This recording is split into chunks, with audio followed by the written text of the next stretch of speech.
Mbote bandeko balandi ya Afki ya marche ya solo topesi bino merci mingi na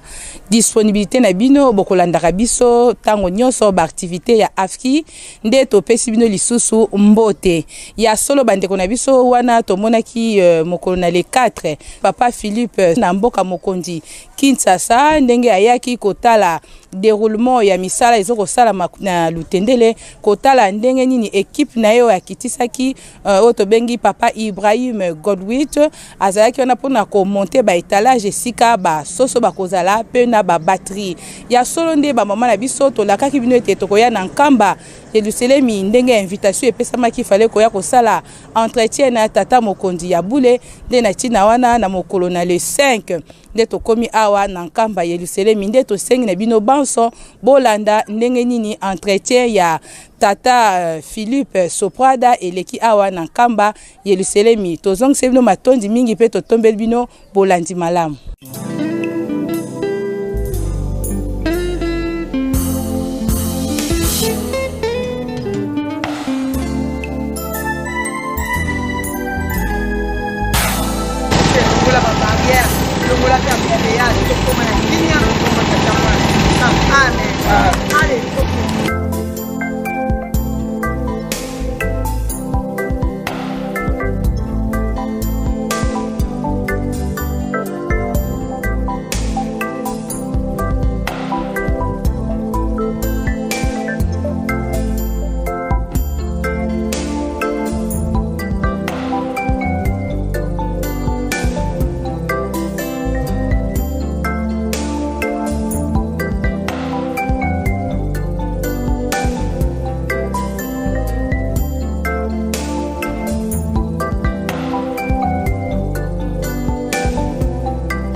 mobile de mon voyage, effectivement, j'avais eu l'occasion de rencontrer le chef spirituel en début d'année à Kinshasa. On avait discuté effectivement de la modernisation de la ferme pour l'aviculture.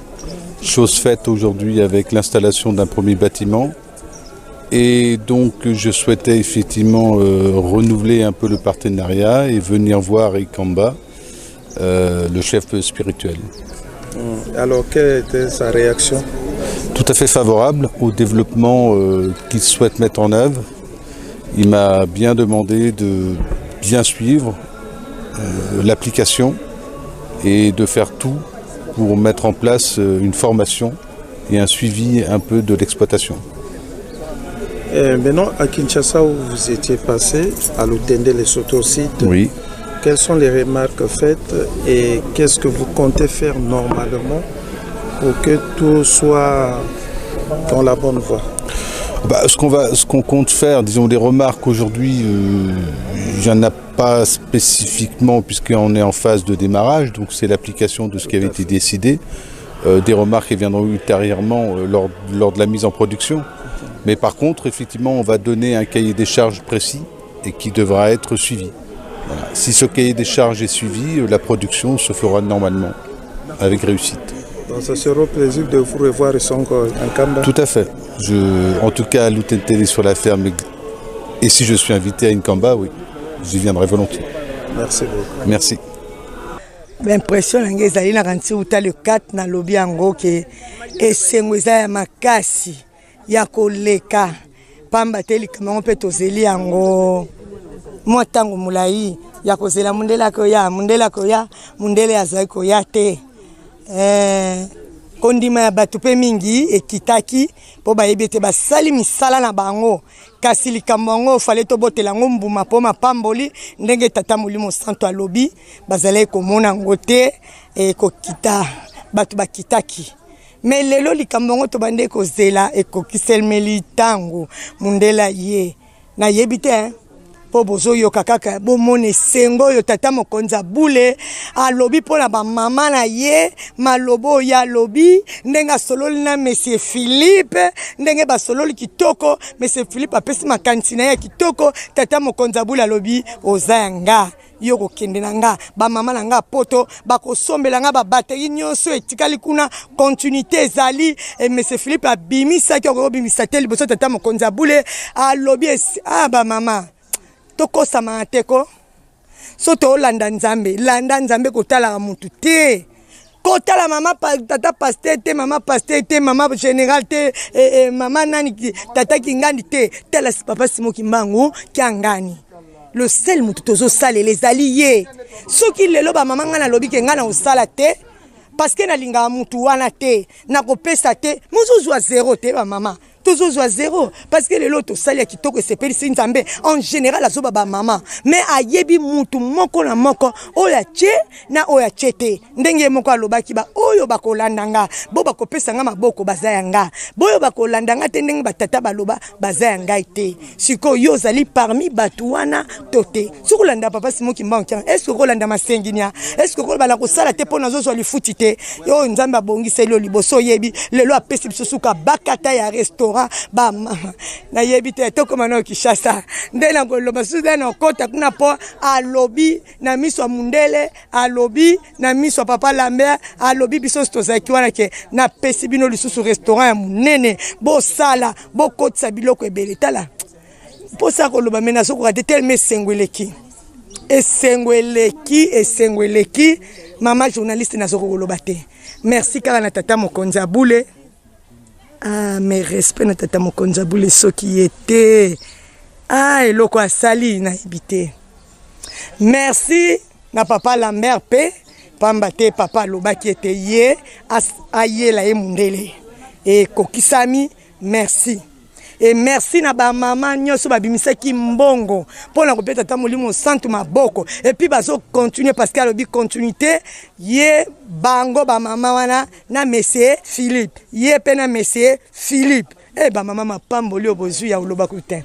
ya oloba te donc na sengi merci ba mama tolemba te ndenge nazo répéter ngo main dans la main union fait la force pour topesa maboko lem papa kosala likamne na mukina nzela biso ba maman esengo toza kopesa ye toza kosepeisa ye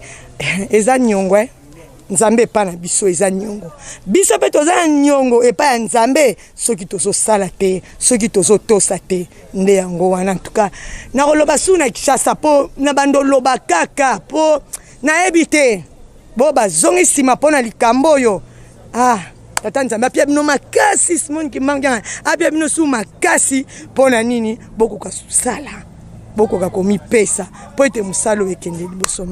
Merci beaucoup balandi ya AFKI en marche topesi bino lisusu merci na disponibilité ya temps o ezwamaki katkati na bino pona tina ya kolanda pamba te tomoni ndenge nini papa Philippe Soprada boyei na ye na nkamba Yerusalemi ndenge tolakaki bino mokolo na le 4 boyei na ye na nkamba Yerusalemi wana tolandi entretien na ye na tata Molimo Santu tata Philippe akotaki na mozole pe tolandi biso banso ba impression na ye ba ndenge azalaki awa na kati ya nkamba Yerusalemi nde na tina wana bandeko na biso soki bolandaki biso malamu tozwamaki na lisungi ya bandeko na biso papa Lambert Makwemino papa Landu Alfonso pe mama Fifi Ndongala tozongiseli bino matondi mingi pe tomonani susu na ba émission o ezali koya.